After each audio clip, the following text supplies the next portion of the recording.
Okay, yeah. So I'm going to talk about CPUs again, but but the more complicated part of CPUs, which is the system-level memory models and concurrency, and why in that realm I think we really need to formalize everything and integrate with the full instruction set architecture. And also try to keep model diversity, not just stick to an axiomatic model. So system-level model, weak memory model, what are those? So in practice, we should more call them system-level concurrency models, because memory is not the only method of communication and observable communication. You can flush caches of other hardware threads, which they can then observe. You can do inter-CPU interrupt, which they can then observe. You can interact with external devices, and they can observe the result of that interaction. So communication is not limited to shared memory. And in practice, this is much more complex than regular weak memory. So some example of system features I'm looking at. So writable instruction memory. So what happens if one hardware thread writes memory and another thread executes it? And there are some relaxed stuff happening there. What happens if a hardware thread writes the page table, another thread uses that for translating its memory? So there are relaxed stuff happening. There is also, on some architecture, including ARM, a bunch of stuff happening with relaxed system registers, where writing in registers does not affect immediately.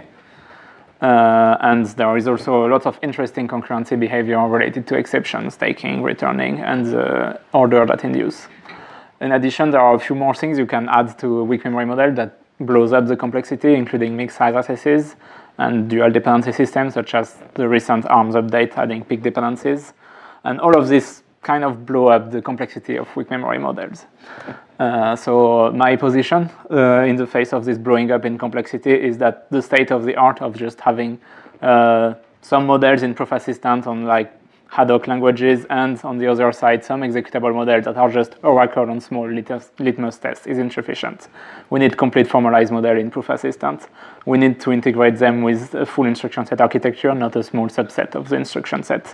And we need to support multiple styles of models to compare them and prove formally the equivalence between them. And last but not least, we need to execute this model, because current state of the art is still executable model like hard. So we need to be able to compare with that. And we need more tests, because the current test suite for system model is quite light. And last, the partial model things is about this feature creep. So no model will support everything at no point in time. Every model will have a set of features they support and a set of features they don't support. And currently there is a tendency for a weak memory model to pretend they support everything and never clearly delimit what they support and they don't, even if they never support everything. So having models actually state what they support is important. So the rest of this talk is why I think we need all this and what I'm doing to help this problem. So why we need to formalize axiomatic model more. So there are some axiomatic models written in proof assistant right now, but they mostly depend on toy languages, ad hoc languages, not real instruction set architecture. On the other hand, there is Herd and ILA that are two tools that interpret the cat language, which is a well-defined formal language with relatively simple semantics that you can use. But there are some caveats. There are some stuff that is only present in the source code. So the link between the primitive sets of the instruction set architecture and some of the base sets you can use in CAT to build your relations is only written in the source code of those tools, like what is an exclusive read, or what is this kind of barrier. Then there is a bunch of definition of the concept of syntactic dependency for CPUs that is generally only explained. There are some parts of this concept that are only defined in the source code.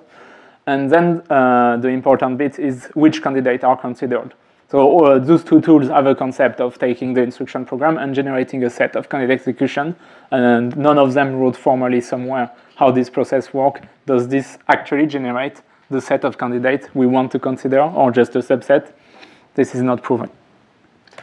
So why formal operational model? Again, there are some written in proof assistant. They depend on ad hoc language. They don't interact with the full scale of the instruction set architecture. There is also the FOWM' tool that contains some models based on something that approach a real instruction set architecture. But again, it's not really usable for proofs, even if it's written in a functional programming that is pure.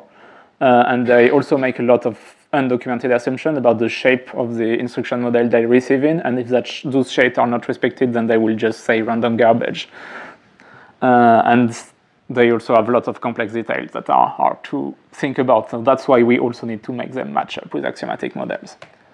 And why I insist on the two styles of models is because axiomatic models are always too relaxed by default.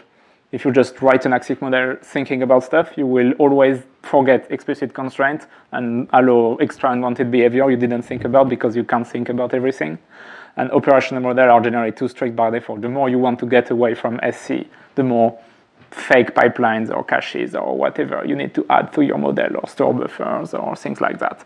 And so you will, if you don't think about a specific relaxedness, you will forget to add it.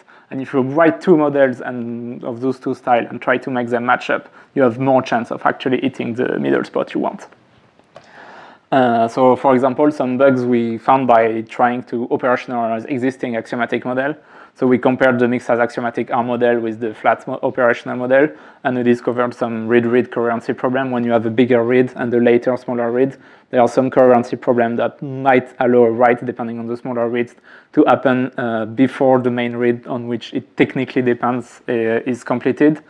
So ARM is still debating whether this is an actual problem, but at least it wasn't something they had fully considered before, because they just did an axiomatic model. There are also a lot of TLB ordering questions when you take that to the virtual memory model scale. So all of this is only useful if we can execute this model to compare them and ideally prove an equivalence. So in order to do that, I'm developing a ideally reusable framework. So by reusable, I mean some Coq library that you can just import and use to define hardware model. By hardware, I mostly mean CPUs. It might be adaptable to GPUs, I don't know. In a proof assistant, and the requirements to be generic in about everything in the architecture, the concurrency model, and the instruction model, and to be executable, to be compared with existing models. So the idea is to define this machine model by combining an instruction model that just gives you the semantic of all the thousands of instructions that consists an modern instruction set and the concurrency model. And you combine them along some kind of interface which will explicitly encapsulate the communication between the two components. And the idea of this interface is that you can plug and play any concurrency model with any instruction model and see what happens. You can do proof by changing one without changing the other, so only caring about one side, not changing the other, then changing the other without changing the first side, which allow more modular proof. So it is quite convenient, but there is some slight problem that this cannot really be fully architecture generic, because you need some architecture specific context like names of registers, the size of physical addresses, how translation works, few things like that. So what I have done and I'm doing, so I've helped develop an interface to do that. I've implemented it in Coq. I mean, no, I should say Rock, but still work in progress, the renaming. And I've made it ideally architecture generic. I've only tested it on ARM so far. And then I've used it to implement a bunch of models. So an ARM user mode promising model. Then I've implemented definition of candidate executions to implement some ARM axiomatic models. This is still work in progress. So user mode model and the virtual memory one. And I'm also trying at the same time of creating an ARM virtual memory promising model within this framework. And all of this is done in an executable manner. So it is code that can compute and you can extract and do things with it. And all of this is the semantic foundation of the Axel program logic that allows you to reason about ARM weak memories, which will be on Thursday at 2 in this room. So how does this interface work? So the idea is that the instruction model is just a program that runs a single instruction, and it's a program that will systematically terminate, can fail, partial, is non-deterministic, and is allowed to use a bunch of algebraic effects to communicate with the rest of the machine. And the concurrency model is just something that takes this as an input and interact with it, interpret it, or do other things, and produce a machine model, which is just something that takes an input and gives you a set of final states or an error. And to give you an idea, effects that we might be interested in are reading and writing register, memory with different access types, including instruction fetches, barriers, cache and validation. There are things about interrupts, and there are some missing effects that aren't currently in my prototype, but we want to add So for translation table walks, we need to mark the start and end because the TLB can store an entire walk, not individual accesses. So we need to know when the start and the end is. And there are a bunch of other things that might need to be added for various architecture. For example, x86 IO port allow the core to communicate with the outside world without going through memory. So we need to add something for that. So to give you an idea of how it works in practice, here is a simplified version with just register and memory. So those 4 lines are 4 different algebraic effects. So reading a register, you just give as an input a register names, and you get a register value. So from the point of view of an instruction model, you just call an effect and get a value of a register. And you can then write register, which returns unit, and read and write memory, which are based on the size. And let's see how it works on a simple instruction. So you first do the separation. This is the interface. On the left side, you have the instruction model, which for this instruction might be simplified into some pseudocode, like read the register, read the memory at the address from that register, then write the new register. So 3 lines of pseudocode. And let's, to be simple for this example, and put a sequential concurrency model, because the sequential model is just a simple concurrency model. So it's just a state monad. And to execute this, you just run the instruction program and let it do its effect. So this will be a read register R0 effect, to which the state program will just answer the value. And then from that, it will issue a read memory effect, to which the sequential model will return a value. Then it will ask to write a register value, and a sequential model will answer, I've done it, by returning unit. So the thing is that this is sequential, but you can imagine an operational model which has a very complicated runtime and the complicating instruction scheduling that run effects of multiple instructions at the same time out of order. And it's also multi-shot, so it could in theory restart an instruction continuation multiple times with different value for some reasons. So all this framework is to define terminating executions and models. So the idea is that, like litmus test, you have a termination condition. So you have a PC in each thread, and when you reach it, you automatically terminate. And sadly, this is kind of the state of the art. So the output of a model is a set of final states that correspond to this termination condition, or it's an error, or you can get special result. For example, in ARM, you have some constrained unpredictable cases which are not entirely UB, but somewhat, which are way too large to just compute as a set of final states. And in particular, this will not support non-terminating execution. So the model will, if the model will tell nothing about the program potentially doing an infinite loop, or something equivalent, which is jumping outside of the litmus test and then running random garbage code and doing other things, which will kind of all still be an infinite loop, because assembly doesn't stop unless you do like a wait or for something special. Also, this does only support final state observable behavior, so I have so far no support for device I/O or things like that. So why only support finite execution? First, currently, state of the art, we don't really have model for infinite execution. What does an infinite candidate execution and an infinite relational algebra mean is unclear. And second, if we want those models to be computable and be able to decide if something is allowed or not, they can decide termination. So we have to give up on that. So how to encode axiomatic model with this setup? So you just define candidate execution as usual with an initial state, then instruction traces. So for each instruction, you have a trace of all the effects it called and the results.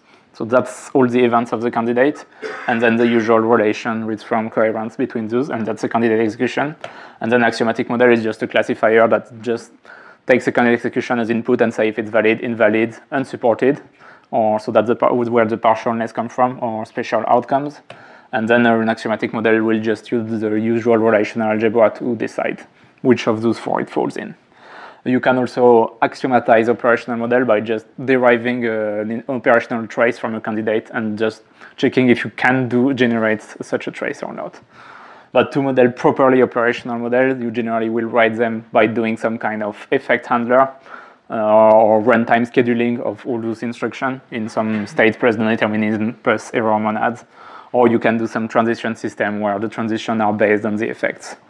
For example, if you want to do a promising model, you will just have your thread state and memory state, and to run an instruction, you will just interpret the instruction model in the state, in the promising state by converting each effect into some state effect over the promising state, and then once you've done all that, you are in a new state. Or you can fail, or you can do a promise as usual in promising models. So using that, I'm developing a virtual memory promising model to try to get a virtual memory model for ARM, which is based on the FOWM'22 model by Ben. And so in conclusion, formalizing system-level weak memory models is worthwhile and doable. I'm trying to do it. It is work. And, and yeah, there are still some caveats, probably also some that are not listed here. But yeah, first, this is for hardware models only. So there is a fixed integer of hardware threads. You can't add new CPUs on the fly. And I am aware that extracted model from Coq will be slower than official tools, but it's not the point. The point is not to be the fastest oracle, but just to be able to compare with those models. And also, yeah, Coq is not a great proof system for this kind of developments, but we needed to use Iris, and also having some dependent types is still useful. And to finish, yes, we are aware that this idea of set of effects is a bit iffy because we will probably always need to add more effects as we discover new architectural fixtures. So we know that, and yes, it will break if people are doing pattern matching on the style of effects and they are trying to be exhaustive, they can't. So that's why the partialness will always be needed. So people need to be aware that at some point someone can add a new effect that they won't support, and then their model needs to say to accept that they can't handle these new effects. So thank you for your attention. Any questions?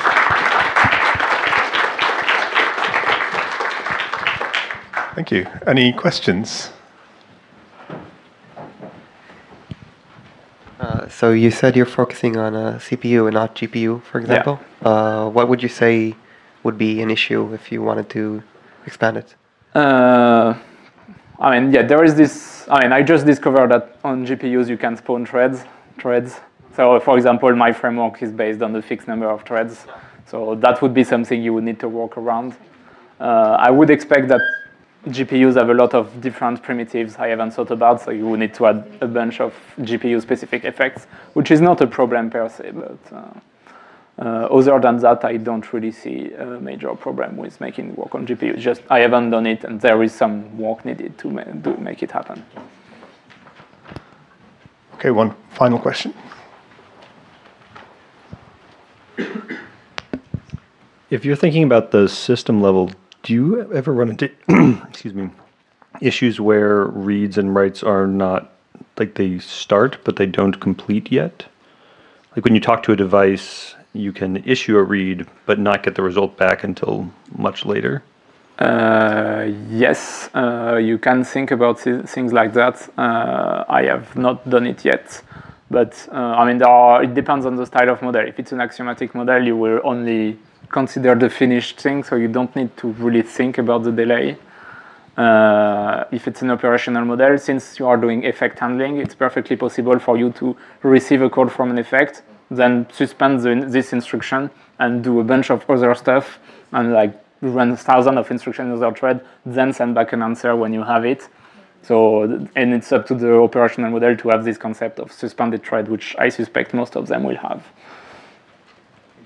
Maybe to continue answering the question, so you have intra-instruction traces, so you can have a partially executed instruction. You can completely represent that.